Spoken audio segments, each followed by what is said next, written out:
Oi, you know what time it is? You're tuned in listening to Dry That Aussie Metal Guy. Make sure to hit that like and subscribe button so you don't miss any of his content when it drops. And remember, stay brutal, you mad dogs. Roof! Hey, g'day, how you all going? It's Jai, that Aussie metal guy here with crank.com. So tonight, wherever you are in the world, it was great pleasure that I'm getting to have a chat with Alex Martel from Montreal-based rock metal powerhouse Deadly Apples, fresh off the release of their highly anticipated single Volatile, which does feature Danny Lohner of Nine Inch Nails and Richard Patrick of Filter. It did make its exclusive debut at the Montreal Fetish Weekend, which is pretty cool, and has garnered a shitload of streams already over on Spotify. And they are gearing up to release Distress. So, this is, of course, the first single off of their forthcoming release, Distress, as well. Thank you so much for joining me, Alex. Absolute pleasure, mate. Thanks for having me. No, man. First off, man, can you tell me a little bit about how this all began for you guys? Because you have been kind of around for a little bit, yeah?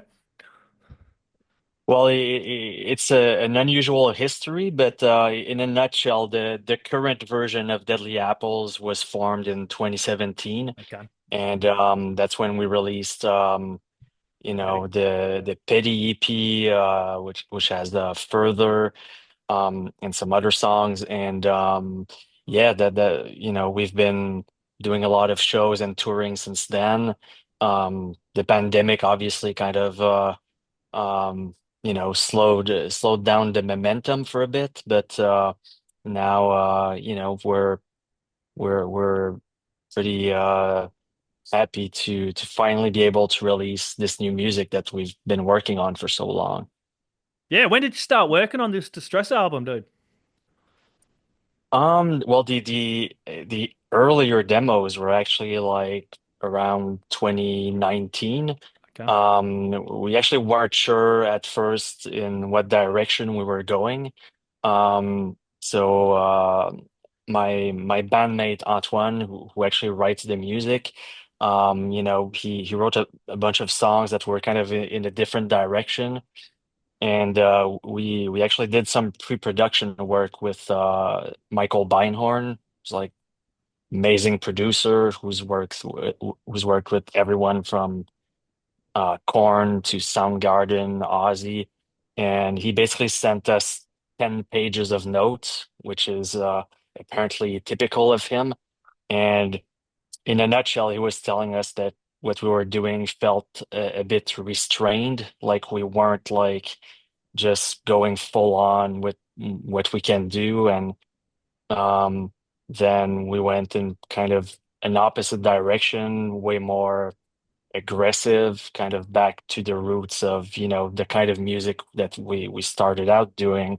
Um, and and yeah, from there, it kind of shaped up the album, which is called Distress, and that's coming out this summer. That we're releasing a bunch of tracks off the record first, along with a few music videos. Um, so yeah, Volatile is the first one. But yeah, we've been working for a while on it, and we actually spent nearly a year in LA, recording it and mixing it. Um, Antoine produced it, and we had Ben Gross mix it, who's also worked with like, tons of huge artists. So we worked from his studio in Burbank, and yeah, it's been a long time coming for sure. Yeah, damn straight. And you did mention corn a few times, but your sound, Deadly Apples, I suppose, like you'd call it industrial metal, man. Oh, it's got that really industrial killer sound as well with those samples and everything else as well. And you know, to be able to work with some of the artists that you have worked with, like you did mention that first EP, the Petty EP, had Monkey from Corn as well, and then you got this one as well with Danny from Nine Inch Nails, and Richard's an absolute gentleman. I've interviewed him before from Filter. It must be good for you as a songwriter and a musician to kind of work with these people, but also pick up stuff as well, working with them. Yeah. Yeah, for sure. Like, I grew up listening to many of these bands, so to go from the kid listening to to Korn and Nine Inch Nails, Deftones, Rob Zombie, Yep. and then to be able to either uh, collaborate with them or tour or do some shows, like, we're definitely grateful for the different opportunities that we've had so far, for sure. Yeah, speaking of Corn, dude, I actually got the "See You on the Other Side" album cover tattooed up on my arm Oh, here from cool. Corn, dude. Massive Corn festival, and congratulations on the release of that Volatile. It's a kick-ass track, dude. Can you tell me a little bit about the inspiration behind this song? Um, I would say that um, similar to the full album, it's obviously very very dark album, very dark song.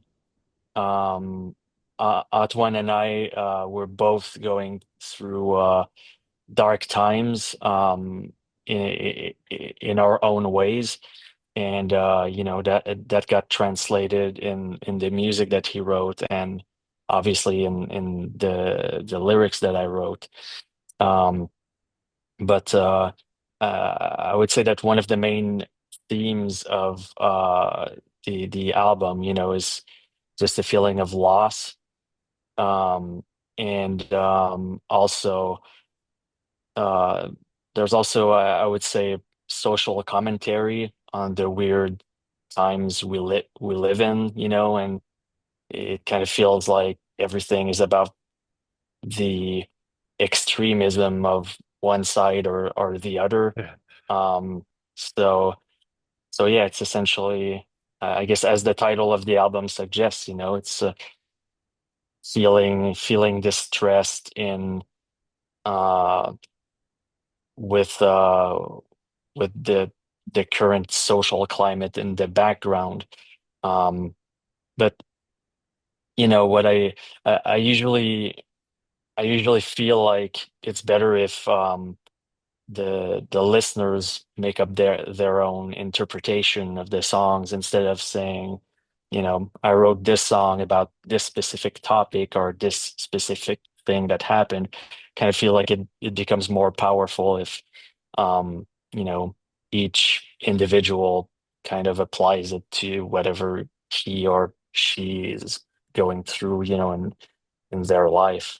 Yeah, music is subjective, and that's the way some music should be as well. And the music video for Volatile, you did premiere that at the Montreal Fetish Weekend. What was it like doing this all in collaboration with them as well in that community? Well, the video is definitely inspired in the sense by the fetish, BDSM, latex communities, um, which are obviously around the world, but specifically in Montreal, where we're from. So we definitely collaborated with some people and some companies that are in that world, and it felt like it fit with the song. Yep. So we can kind of see that vibe coming through in the music video, and getting to premiere it at their event, which was an only in person thing. It wasn't online. Um, it was cool seeing the reaction of all these people who were there, including um, you know, full on latex masks and bodysuits, and we actually had sometimes we have promotional apples that are given out at events. So they're real apples, but with our logo actually carved on the apple. Oh yeah. It's done by a laser. And anyways, we had a bunch of those at the Fetish event, and they had like, I'm not sure how you call them, but they're like these latex dogs. Basically, just play around as if they are dogs. So we were like throwing them the apples, and they were like running like dogs, fetching the apples, which was pretty amusing. Um, but yeah, it was a really cool event that now, you know obviously the world can see it since we released it online finally. Yeah, and it's had an amazing kind of feedback as well, which must be pretty cool to sit back and see all these streams and that come up as well. Kind of gets you a little bit excited for the release of the album and the singles as they go forward. Can you tell me a little bit about the songwriting process for Distress? Because you said it is slightly a little bit different than the other ones, and you want to make it a little bit darker. So, how did you approach this when you were for the songwriting process to achieve that sound you wanted? Um, well, a- as I mentioned, my bandmate Antoine, he writes the music Yep. and I write the lyrics. So, usually he'll write on his keyboards or on piano like ideas or he'll play like guitar riffs like demos but like on his piano because he's not a guitar player. And then we had like a guitar player we're friends with, lay down like a first version of how it actually sounds like on a real guitar. And then once we kind of structured it, I put in the words and in the studio we had, as you mentioned, Danny Lohner come in and perform the guitar parts, Oh, nice. which was really awesome. Like Danny is a really nice, really, really funny character. Um, and he's collaborated with so many amazing artists over the years, obviously Nine Inch Nails, but like But so much more, like Perfect Circle, Rob Zombie, like the list is like everything. endless. Yeah. And yeah, he just has like such a badass playing style. So he did all the guitars and bass on the album. Oh, And nice. while we were working with him in the studio, I guess Richard Patrick was following Deadly Apples on Instagram, and we started talking, and he was into what we were doing, and when he found out that we were working with Danny and with Ben Gross, who mixed and produced the first three Filter records, then he was really down to come and try something. So he came and sang on a few songs to try it out, and on Volatile it kind of felt like that was right, like with the harmonies, um and the way that the voices are blended, it makes it seem kind of seamless. It almost feels like it's one vocal, but when you actually pay attention to it, you can definitely tell that Richard is singing the harmonies. So that was really cool, and I think it was actually the first time that we had someone outside the band uh, singing the lyrics I wrote, which was pretty pretty interesting experience. Oh, for sure. Richard Patrick's an absolute gentleman. I interviewed him. He's such a nice guy as well. It would have been fun kind of working with him as well vocally. As you said, you haven't had anyone else to do that with on the albums that you've released so far to be able to kind of bounce off him and then Danny doing the guitar and bass parts. You must have sat back sometimes and be like, wow, this is pretty cool, dude. Yeah, for sure. Yeah, Yeah. and you have shared the stage with some absolute bloody metal heavyweights like everyone you mentioned just before as well, including Ramstein. What are some real big highlights for you that kind of stand out from some of your experiences so far playing live? Um, there's so many like when we did the Twins of Evil tour, Yeah. it was Deadly Apples, Marilyn Manson, Rob Zombie. It was like it's like over 2 months, like an entire summer, all arenas and amphitheaters all over the US. And that was just really, really massive and really amazing. Um, because again, those are two artists that I grew up listening to, so I have a lot of respect for both of them. And yeah, that was definitely amazing. All the times, we got to uh do some shows with Korn. Like they took us out on tour in Japan a few years ago. Um, that was really memorable. Talk about being you know, in a different world, literally. That was very unique. Um, but yeah, I could go on. Like there's been so many amazing shows, amazing festivals. Actually, one that comes to mind is we did our first European tour 2 years ago, approximately, and we got to open the main stage at Hellfest in France, and it was the year that they had like their special. I think it was like their 15th anniversary or something. So it was 2 weekends, 350 bands, which is just insane. And we were actually the only band from Quebec. Yeah. So, we our first language is French, so we were able to speak in French to the crowd, and people in the crowd had like Quebec flags and stuff, and the fact that we were the only French speaking band that that that wasn't from France, that kind of made it special. So And yeah, again, you I got to could kick go it on. off, so you got to go catch the rest of the fucking weekend as well. So that's not too bad. Yeah, yeah. I actually came back a few days afterwards because they had Nine Inch Nails and Ministry playing together, which doesn't happen often. Yeah. So that was a pretty good show. Yeah, and you just have a pretty decent show coming up soon as well, back over in Europe there. Is that Serbia, was it? In Peru. Viva Peru. That's it, South America, dude. Have you played down there before? Yeah, we've been there a few times, Oh, and nice. this will actually be our third time in Peru.